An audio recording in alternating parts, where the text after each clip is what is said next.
i-circulate niyo po, hindi na po na ano yung ano niyan, yung tawag nito, yung Hindi na- preo niya, yung refrigerant, kaya yung system niya po, tsaka problema na po yung system niya.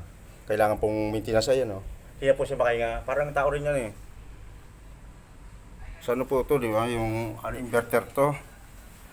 Ano to? Ay. Samsung. Ay ano?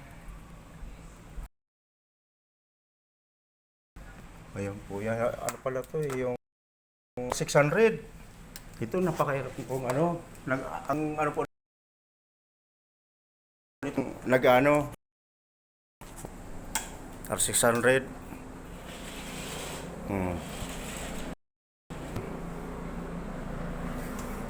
Masisila gawin. Ibig lang ko muna pa kasi bago galawin eh, para yung makita ko yung unit. Las Marinas Village sa Marsulo po to. Marsulo.